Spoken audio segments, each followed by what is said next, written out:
नमस्कार. आजच्या व्हिडिओमध्ये तुमचं सर्वांचं स्वागत आहे. गेल्या 2-3 दिवसापासून तुम्ही युद्धाच्या न्यूज चॅनलवरती पाहत असाल. अमेरिका, इस्रायल आणि इराण यांच्यामध्ये जे चाललेलं युद्ध आहे, आता हे मोठ्या स्वरूपात व्हायला सुरुवात झालेली आहे. त्यांनी इराणने जे आहे ते इराकवरती, त्याच्यानंतर जॉर्डनवरती, दुबईवरती आणि इतर आजूबाजूच्या ज्या कंट्रीज आहेत या सर्वांवरती हल्ले करायला सुरुवात केलेली आहे आणि त्याचा परिणाम खूप मोठा आणि भयानक होणारा आहे असं न्यूज चॅनलवरती दाखवलं जातं आहे. पण ॲक्च्युली तेवढं तितकंसं खरं आहे का? त्याचा आपल्या इन्व्हेस्टमेंटवरती काय परिणाम होईल आणि नक्की हे युद्ध कशामुळे चालू आहे आणि काय गोष्टी घडू शकतात फ्युचरमध्ये, या सगळ्यांबद्दल आपण आजच्या या व्हिडिओमध्ये डिस्कस करणार आहोत. तर चला व्हिडिओला स्टार्ट करूयात. पण व्हिडिओला स्टार्ट करण्या अगोदर जर तुम्ही चॅनलवरती नवीन असाल आणि चॅनलला अजूनही सबस्क्राईब केलं नसेल तर चॅनलला सबस्क्राईब करून ठेवा, म्हणजे असेच इन्फॉर्मेटिव्ह व्हिडिओज तुम्हाला या चॅनलवरती पाहता येतील. तर चला व्हिडिओला स्टार्ट करूयात. तर सुरुवातीला मी तुम्हाला जगाचा नकाशा दाखवतो की ॲक्च्युली हे युद्ध नक्की कुठे चालू आहे आणि हा इराण आणि इराक कुठे आहेत, त्याच्यानंतर इस्रायल कुठे आहे, अमेरिका कुठे आहे, हे आपण या नकाशामध्ये पाहून घेऊयात. तर सुरुवातीला इथे आहे आपला भारत देश, जिथे आपण आता आहोत. त्यानंतर याच्याच बाजूला इथे आहे पाकिस्तान आणि पाकिस्तानच्याच बाजूला लागून आहे इराण आणि इथे आहे तेहरान, म्हणजे ज्याच्यावरती सगळ्यात जास्त हल्ले केले जात आहेत ते शहर म्हणजे तेहरान. सर्वात मोठे नेते होते ज्यांचं काल निधन झालं या युद्धामध्ये, ते इथे होते तेहरानमध्ये. आणि ह्या तेहरानमध्ये सगळ्यात जास्त बॉम्बचा वर्षाव अमेरिका आणि इस्रायल करत आहे. आता इथे आहे इराण आणि याच्या बाजूला आहे इराक. आता याच्याच इथे आजूबाजूला जर तुम्ही पाहाल तर इथे आहे कतार आहे, युनायटेड स्टेट ऑफ एमिराट्स आहे म्हणजे दुबई वगैरे हे इथे आहे, मस्कत आहे, ओमान आहे, यमन आहे, कतार आहे, बहरीन आहे, कुवेत आहेत. ह्या ज्या सिटीज आहेत ना किंवा हे जे देश आहेत ना, हे सगळ्यात जास्त तेल प्रोड्यूस करतात. तेल प्रोड्यूस म्हणजे सगळ्यात जास्त कच्चं तेल जे आपल्या सगळ्या जगाला लागतं, त्या सगळ्यात जास्त तेल बनवण्याचं किंवा ज्या विहिरी वगैरे ज्या आहेत त्या या देशांमध्ये आहे. आणि याच्याच बाजूला इथे आहे सौदी अरेबिया. तर आता होतंय काय की या सगळ्या देशांमधनं जर तेल पाहिजे असेल तर ते तेल ह्या पर्शियन गल्फमधनं जातं, म्हणजेच इथून हे तेल सगळ्या जगाला पाठवलं जातं. आणि या गल्फवरती कंट्रोल आहे इराणचा, म्हणजे इराण एकदम बाजूलाच आहे, त्यांचाच देश बाजूला आहे आणि मध्ये एवढीशी खाडी आहे आणि या खाडीतून ह्या सगळ्या जहाजा ज्या आहेत पूर्ण जगभरामध्ये पोचवलं जातं हे तेल.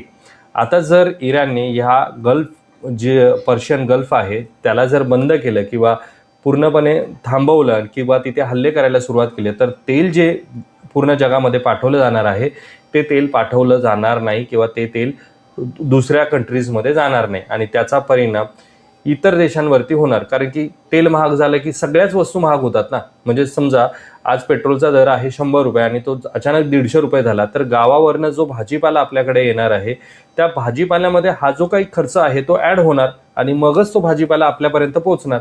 म्हणजे इनडायरेक्टली सगळ्याच गोष्टी महाग होणार जर तेल महाग झालं तर. कारण की तेलापासूनच बऱ्याच गोष्टी बनवल्या जातात किंवा तेलावरतीच सगळ्या गोष्टी निर्भर आहेत.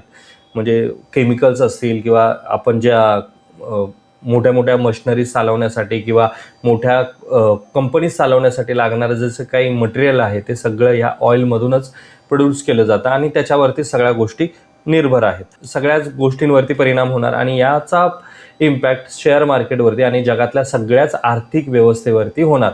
कारण की जर महागाई वाढली तर ऑटोमॅटिकली सरकारकडे पैसा कमी होणार आणि कर्ज वाढणार आणि कर्ज वाढलं तर ऑटोमॅटिकली GDPचा जो ग्रोथ रेट आहे तो कमी होणार. जिथे आपण म्हणतोय की आपण GDP इतर देशांपेक्षा आपल्या देशाचा GDP जास्त आहे तर तो सुद्धा कमी होणार.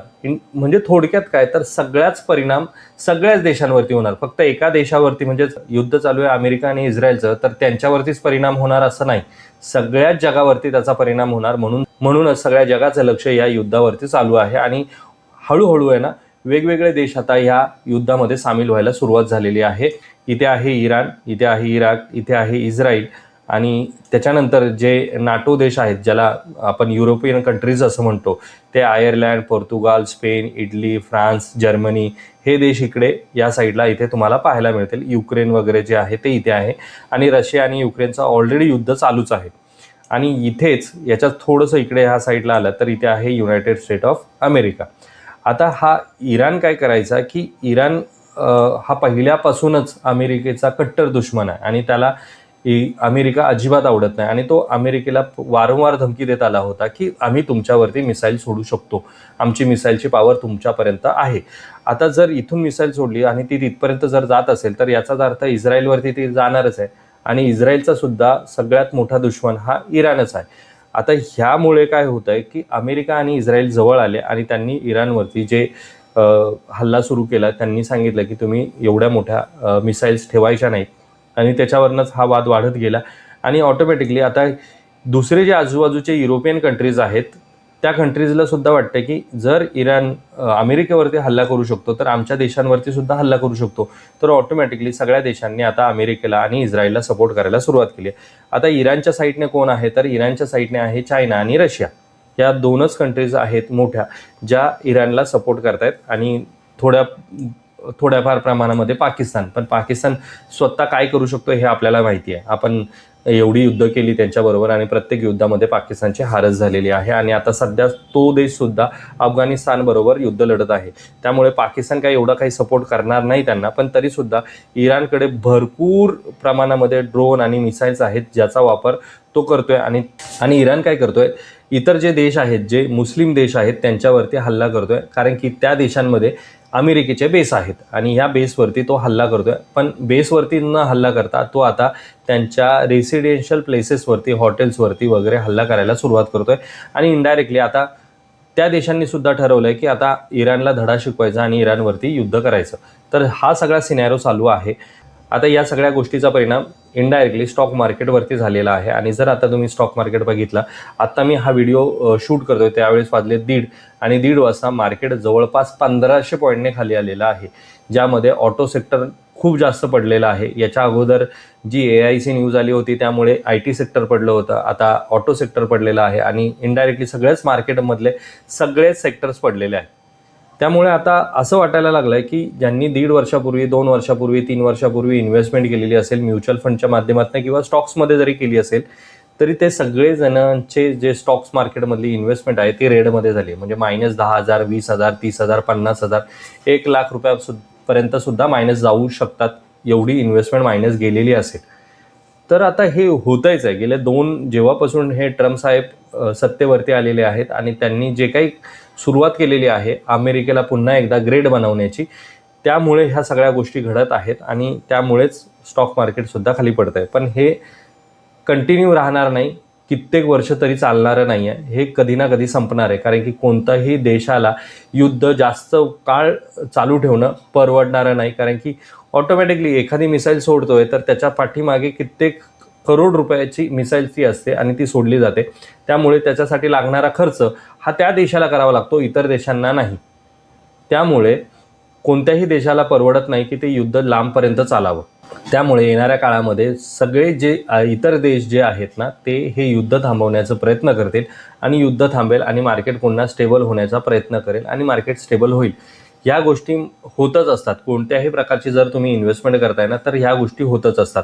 पण आता आपण काय करायचं, आता जर आपल्याला इन्व्हेस्टमेंट करायची असेल किंवा आता जर काही करायचं आहे किंवा आता जी माझी करंट इन्व्हेस्टमेंट चालू आहे त्याच्यामध्ये काय करायचं, तर आता जर तुमची कोणतीही इन्व्हेस्टमेंट ऑलरेडी केलेली आहे, जर तुम्ही लमसम इन्व्हेस्टमेंट केली आहे किंवा SIP केली आहे तर ती कंटिन्यू ठेवा. लमसम जर इन्व्हेस्टमेंट तुम्ही केली असेल तर ऑटोमॅटिकली तुम्ही चांगल्या रेटमध्ये इन्व्हेस्ट केलेत आणि आता रेट एवढे खाली आलेत की तुमची इन्व्हेस्टमेंट मायनसमध्ये असेल. आणि कोणत्याही ठिकाणी मायनसमध्ये जर तुमची इन्व्हेस्टमेंट असेल तर मला कधीच असं वाटत नाही की तुम्ही मायनसमध्ये एक्झिट व्हावं. कारण की जर मायनसमध्ये जर एक्झिट झालं तर इन्व्हेस्टमेंटला त्या इन्व्हेस्टमेंट म्हणणारच नाही ना. ते एक प्रकारे तुम्ही आत्मघाती हल्ला केलाय स्वतःवरती की जा मी तिथे जाऊन मरणार आणि तिथे जाऊन पडणार. तसं नाही, इन्व्हेस्टमेंटला वेळ द्यायला हवा. जर तुम्ही 1 वर्षापूर्वी इन्व्हेस्टमेंट केली आहे किंवा 2 वर्षापूर्वी इन्व्हेस्टमेंट केली आहे तर ॲटलिस्ट त्या इन्व्हेस्टमेंटला 5 वर्षाचा वेळ देणं गरजेचं आहे. तरच तुम्हाला त्याच्यातनं काहीतरी आउटपुट्स बनताना पाहायला मिळतील. आणि आता करंट सिच्युएशन अशी असल्यामुळे प्रत्येक असेट क्लासमध्ये तुम्हाला कुठेही रिटर्न्स बनताना दिसणार नाहीत. म्हणजे जर तुम्ही रिअल इस्टेटमध्ये इन्व्हेस्टमेंट करत असाल तर बऱ्याच IT कंपन्यांमधल्या लोकांचे जॉब्स गेलेले आहेत, त्यामुळे रिअल इस्टेटवरती ऑलरेडी प्रेशर आहे. त्यानंतर जर तुम्ही म्युच्युअल फंडमध्ये इन्व्हेस्टमेंट केली असेल तर तिथे सुद्धा मायनसमध्ये आहे. स्टॉक्समध्ये इन्व्हेस्टमेंट केली असेल तर तिथे सुद्धा मायनसमध्ये असेल. जर तुम्ही 2 महिन्यापूर्वी किंवा 3 महिन्यापूर्वी जर सिल्वरमध्ये इन्व्हेस्टमेंट केली असेल तर ती सुद्धा मायनसमध्ये असेल. गोल्डमध्ये केलेली इन्व्हेस्टमेंट सुद्धा 2-3 महिन्यापूर्वी जर इन्व्हेस्टमेंट केली असेल तर ती सुद्धा मायनसमध्ये असेल. त्यामुळे ह्या गोष्टी होतच असतात. पण जर तुम्ही लॉंग टर्म इन्व्हेस्टर आहात तर ही तुमच्यासाठी एक अपॉर्च्युनिटी आहे. जर तुम्ही अशा वेळेस जर इन्व्हेस्टमेंट केली तर लॉंग टर्ममध्ये तुम्हाला त्याचा बेनिफिट मिळतो. फॉर एक्झाम्पल, जसं कोविडच्या वेळेस झालं, पूर्ण जग हादरलं आणि काही लोकांनी त्यावेळेस इन्व्हेस्टमेंट केली आणि त्यामुळे त्यांना चांगले रिटर्न्स फ्युचरमध्ये बनताना पाहायला मिळाले. आणि तशीच सिच्युएशन आता सुद्धा आलेली आहे. मार्केट कंटिन्यू काही दिवसामध्ये अजून खाली पडण्याची शक्यता आहे आणि त्यावेळेस जर तुमच्याकडे काही ॲडिशनल इन्व्हेस्टमेंट असेल तर तुम्ही ती ॲडिशनल इन्व्हेस्टमेंट करू शकता. म्हणजे जर तुम्ही लमसम ऑलरेडी इन्व्हेस्टमेंट केली आहे तर ॲडिशनल इन्व्हेस्टमेंट केली तर तुम्हाला चांगलं ॲव्हरेजिंग करता येईल. आणि जर तुमची SIP चालू आहे आणि तुम्हाला ॲडिशनल इन्व्हेस्टमेंट करता येणार नसेल तर ती SIP कंटिन्यू ठेवा, कारण की SIPला तेवढा मोठा काही इम्पॅक्ट पडत नाही. त्यामुळे SIP ज्या आहेत तुमच्या त्या कंटिन्यू ठेवा, तरच तुम्हाला लॉंग टर्ममध्ये त्याचा फायदा मिळेल. तर हेच होतं मित्रांनो आजच्या या व्हिडिओमध्ये. अजून काही तुम्हाला सांगण्याची गरज नाही, कारण की तुम्ही न्यूज चॅनलवरती ऑलरेडी न्यूज पाहतात आहेत. पण हे सगळी लोक आहेत ना, वेगवेगळं ज्ञान देतात आहेत आणि आपला TRP वाढवण्यासाठी लोक तिथे त्या व्हिडिओजमध्ये किंवा त्या TV समोर त्या चॅनलवरती किती जास्तीत जास्त वेळ न्यूज पाहतील हाच त्यांचा मोटो असतो. त्यामुळे त्या गोष्टी होतच असतील, पण आपण किती वेळ त्या न्यूज पाहायचा, किती त्या सिरियस घ्यायचा हे आपल्यावरती आहे. त्यामुळे आपण आपलं काम करत राहायचं, कारण की भारत हा देश कोणत्याही प्रकारच्या या युद्धामध्ये सहभागी नाही आहे. त्यामुळे कोणताही डायरेक्ट इम्पॅक्ट आपल्यावरती होणारा नाही आहे. त्यामुळे आपलं काम काय आहे की आपण आपलं स्टडी इन्व्हेस्टमेंट करत राहायची. या गोष्टी घडत राहतील, त्यांच्याकडे दुर्लक्ष करायचं आणि आपली इन्व्हेस्टमेंट करत राहायची. हेच होतं आपल्या या व्हिडिओमध्ये. तर आजचा हा व्हिडिओ जर तुम्हाला आवडला असेल तर व्हिडिओला लाईक करा. चॅनलवरती जर तुम्ही नवीन असाल तर चॅनलला सबस्क्राईब करा. भेटूयात मित्रांनो अशाच एका इन्फॉर्मेटिव्ह व्हिडिओमध्ये. तोपर्यंत बाय बाय.